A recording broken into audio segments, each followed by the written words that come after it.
बांधवांनो, जय मल्हार. येणाऱ्या 21 जानेवारीला मुंबईच्या आझाद मैदानामध्ये धनगर जमातीच्या एसटी आरक्षणाचा मुक्ती संग्राम हा लढा घेऊन आपण जातोय. गेल्या 2 महिन्यांपासून राज्यभरातील प्रत्येक जिल्ह्यात प्रत्येक तालुक्यात जाण्याचा आम्ही प्रयत्न केला. मी रात्री 4 वाजता घरी आलो. आरोग्याची काळजी न करता, जेवण झोप कसलाही विचार न करता, आणि माझे सर्व सहकारी यांनी सुद्धा आपला घर परिवार उद्योग व्यवसाय सगळं सोडून हे माझ्यासोबत रात्रंदिवस फिरत आहेत. आता बऱ्यापैकी आमचा दौरा झालेला आहे. ज्या भागात आम्ही पोहोचू शकलो नाही त्यांना त्यांची दिलगिरी व्यक्त करतो की आम्ही तुमच्यापर्यंत पोहोचलो नाही म्हणून नाराज होऊ नका.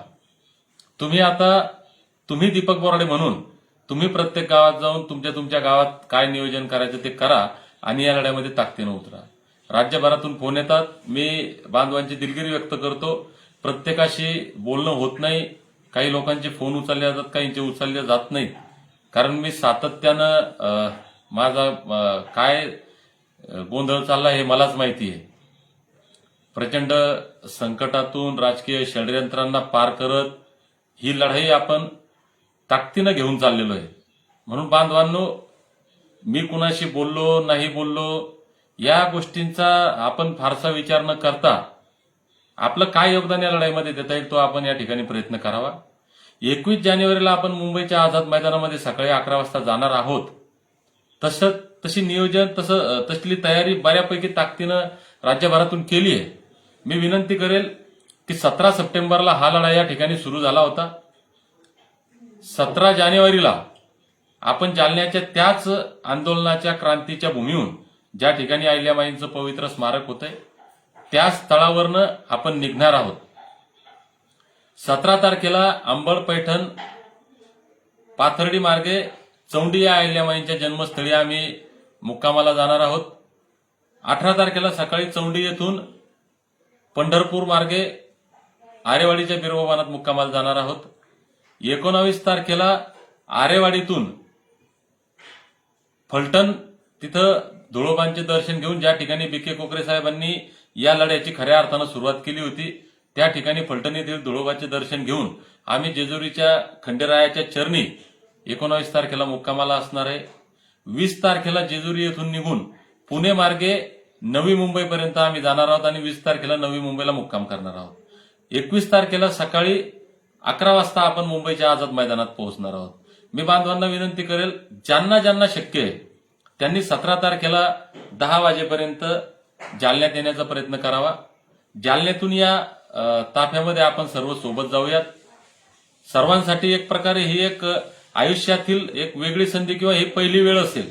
कारण मी सुद्धा चौंडीला गेलोय, बिरोबावनात गेलो, पंढरपूरला गेलो, जेजुरीला गेलो, अजून त्या ठिकाणी मुक्कामी कधी आलो नाही. हे सगळे स्थळ जे आमचे शक्तीस्थळ आहे, ऊर्जास्थान आहेत, आमचे देव आहेत, आमचे पूजनीय ह्या सगळ्या महापुरुष आहेत. तिथं या ठिकाणी कधी एका दिवसात याच्यामध्ये हे दर्शन करण्याचा योग आला नाही.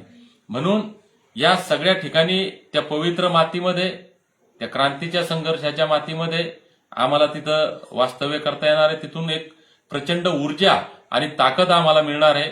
ती ताकद, ती शक्ती घेऊन आम्ही आमच्या न्याय हक्काच्या अधिकारासाठी लढण्यासाठी सज्ज होणार आहोत.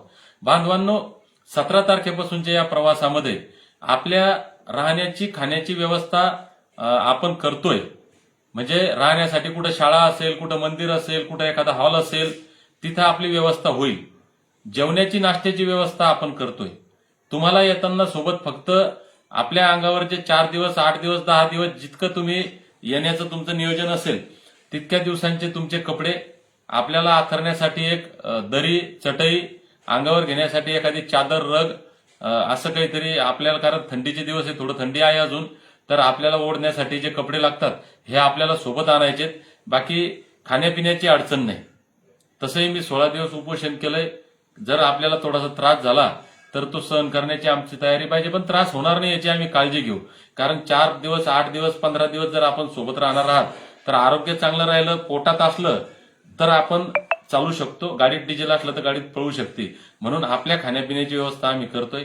म्हणून एकदा परत नम्रतेने विनंती करतो, ज्यांना शक्य आहे, 21ला तर सगळेच येणार आहेत, मुंबईला, तर चला आपण जरा चौंडी, पंढरपूर, आरेवाडीचे बिरोबा, फलटणचे धुळोबा, जेजुरीचे खंडेराया या सगळ्यांना साकडं घालत, या सगळ्यांकडनं एक ऊर्जा घेत, एक ताकद घेत आपण मुंबईच्या दिशेनं जाऊ. आमच्या लेकराबाळांच्या कल्याणाचा हा शेवटचा लढा आहे. भावांनो, बहिणींनो, माझ्या आईला, बहिणीला, ताईला, सर्वांना माझी विनंती आहे, सर्वांनी या लढ्यामध्ये ताकदीनं. मी आज सकाळपासून काही 2-3 व्हिडिओ पाहिले. छोटे छोटे मुलं सुद्धा म्हणतात जय मल्हार बोलो, मुंबई चलो. म्हणजे या छोट्या मुलांना आज हा संघर्ष कळतोय आणि मुलं सुद्धा म्हणतात की आम्हाला मुंबईला जायचंय. मला असं वाटतं ही या लढ्याची फार मोठी एक जमेची आणि एक स्ट्रॉंग बाजू आहे की मला जे अपेक्षित होतं की या लहान लेकरांना सुद्धा हा संघर्ष कळला पाहिजे आणि जो संघर्ष आम्ही सातत्यानं करतोय, वर्षानुवर्ष, पिढ्यानं पिढ्या आम्ही हा संघर्ष करतोय, हा संघर्ष थांबला पाहिजे. हा संघर्ष आमच्या लेकराबाळांच्या वाट्याला न येता त्यांचं कल्याण झालं पाहिजे. जो वेळ आणि पैसा समाजाचा अनगिनत आतापर्यंत खर्च झाला याचं कुठंतरी सार्थक लागलं पाहिजे आणि हा संघर्ष संपला पाहिजे. यासाठी आमचा प्रयत्न होता. मला असं वाटतंय ते बऱ्यापैकी यशस्वी होतंय. तेव्हा बांधवांनो, आपण येताना ह्या ज्या वस्तू मी तुम्हाला सांगितल्या आपल्याला दैनंदिन लागणाऱ्या त्या आणायच्या आहेत. आपल्या गाडीला झेंडा आपला असावा. आपण सोबत येताना हे पिवळे रुमाल, तुम्ही जर गाडीमध्ये 10 लोक आलात तर 10 रुमाल तुमच्या गळ्यामध्ये पाहिजे, पण 10-20 शिल्लक रुमाल तुमच्याकडे पाहिजे. पिवळ्या टोप्या तुम्हाला घेता आल्या तर घ्या. ज्या लोकांच्या गळ्यामध्ये रुमाल नसेल, मुंबईत पोहोचल्यानंतर डोक्यावर टोपी नसेल, त्यांच्या गळ्यात रुमाल टाकता आला पाहिजे. आम्ही प्रयत्न करतोय, आमच्या परीनं जे जे आम्हाला करता येईल ते आम्ही करण्याचा प्रयत्न करतोय. पण आपण सुद्धा आपापल्या परीनं आपापल्या यानं नियोजन करावं. जितके झेंडे तुम्हाला आणता येईल, मुंबईत ज्याला जिथं झेंडा लावता येईल ते लावा. आपल्या गाडीला आपलं बॅनर आपण चलो मुंबई 21 जानेवारीचं अशा पद्धतीचं बॅनर घेऊन या. गाडीला बॅनर आपल्या राहू द्या. आपल्याला कुठं टोल द्यायची गरज पडणार नाही, काही नाही. मुंबईत आल्यानंतर ज्याला तुमच्या फोटोसह एखादं बॅनर लावायचं असेल, तुमच्या गावाच्या नावानं बॅनर लावायचं असेल, तुमच्या एखाद्या मित्रमंडळाच्या नावानं लावायचं असेल, तालुक्याच्या नावानं लावायचं असेल, हे तुम्ही बॅनर एक्स्ट्रा बनवून आणू शकता. आणि मुंबईत जिथं जागा दिसल, जिथं बॅनर लावता येतील तिथं आपले पिवळे बॅनर लागले पाहिजे. म्हणजे तुमच्या फोटोचे, तुमच्या नावाचे, तुमच्या गावाचे, तुमच्या तालुक्याचे बॅनर मुंबईमध्ये सुद्धा लागतील. म्हणून यासाठी तुम्ही आतापासून नियोजन करा. जे बांधव आमचे ट्रेनने येणारे, ट्रेन आपल्याच आहेत, आपल्याच पैशावर चालतात, आमच्या टॅक्समधून ट्रेन चालतात. म्हणून आपण विनंती करणार आहे सरकारला की आमच्या या बांधवांसाठी, न्याय हक्कासाठी जे मुंबईला आपला काम धंदा सोडून आपला वेळ आणि पैसा खर्च करून येणार आहे, यांना ट्रेनमध्ये फ्री प्रवास झाला पाहिजे. आणि त्यांनी नाही दिलं तरी शासनानं आपण हे गळ्यात पिवळे रुमाल टाकायचे, झेंडे घालायचे. ट्रेन आमच्या आहेत, आमच्या बापाच्या आहेत. त्याच्यामुळं जय मल्हार बोलो, मुंबई चलो. ज्यांना ज्यांना शक्य आहे, अगदी नांदेड पासून, गडचिरोली, चंद्रपूर पासून, धुळे, नंदुरबार पासून, सातारा, सांगली, सोलापूर, कोल्हापूर या प्रत्येक भागातून या ट्रेनचा आपल्याला फार सोपा प्रवास आहे. ट्रेनवाल्यांनी सुद्धा 20 तारखेला निघण्याचं करावं. 19 तारखेला जरी आलं तिथं आझाद मैदानात झोपता येईल, काही अडचण नाही. आणि सगळ्यात महत्वाचं, आपण जिथून येतोय तिथून या सगळ्या आपण नियोजन करून यावं. जे लोक आमचे बांधव, मायमावल्या, बायकार येणार आहेत त्यांनी शक्यतो प्रयत्न करा. 20 तारखेपर्यंतच मुक्कामी आपण मुंबईच्या आसपास कुठंतरी जिथं जागा मिळेल तिथं आपण पडूयात. आपण रानावळात राहणार लोक आहे, जे खायला मिळेल ते खाऊया.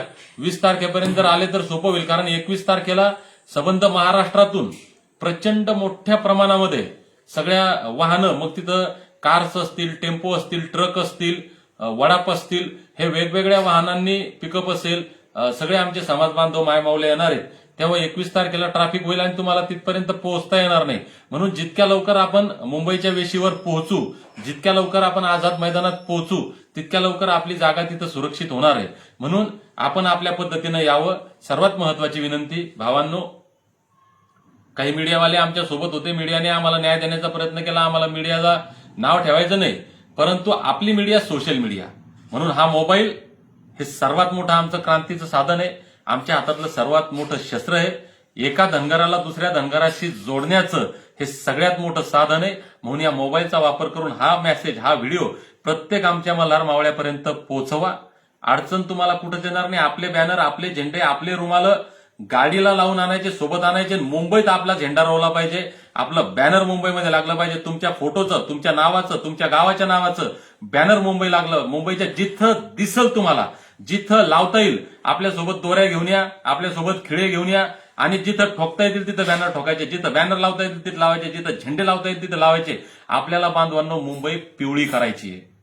म्हणून आज आता हे थोडंसं सविस्तर शेवटचं बोललो. हा व्हिडिओ शेवटपर्यंत प्रत्येकानं ऐका आणि प्रत्येक मल्हार मावळ्यापर्यंत, आमच्या अहिल्यामाईच्या लेकीपर्यंत हा व्हिडिओ पोहोचवा. बाकी काही त्रुटी असतील, काही असतील, आम्हाला कळवत चला. दुसरी एक महत्वाची विनंती की आपण रस्त्याने चालत असताना शांततेच्या मार्गाने या, शिस्तीचं पालन करायचं, आपलं आरोग्य, आपलं जीवन सुरक्षित राहील याचं आपण पालन करायचं. आपला जीव धोक्यात येणार नाही, आपल्यामुळे कुणाचा जीव धोक्यात येणार नाही याची सुद्धा काळजी घ्यायची. तर अपेक्षा करतो भावांनो, 21ला आपण सर्व येणारच आहात. 17 तारखेला किती येतात? ज्याला 17ला येणं शक्य 17ला या, ज्याला 18ला यायचं येणं शक्य या, ज्याला 19ला येतं 19ला या. 20ला संध्याकाळी मात्र मुंबईच्या वेशीवर सर्वांनी पोहोचा. अपेक्षा करतो आमच्या आयुष्यातला हा शेवटचा लढा म्हणून प्रत्येक जण या लढ्यामध्ये उतरेल आणि प्रत्येक जण जर या लढ्यामध्ये उतरला तर निश्चितच या लढाईचा शेवट होणार आहे आणि आमच्या लेकरा बाळांचं कल्याण होणार आहे. बांधवांनो, विश्वास ठेवा. आम्ही ताकदीनं लढू आणि जिंकू. धन्यवाद. जय मल्हार.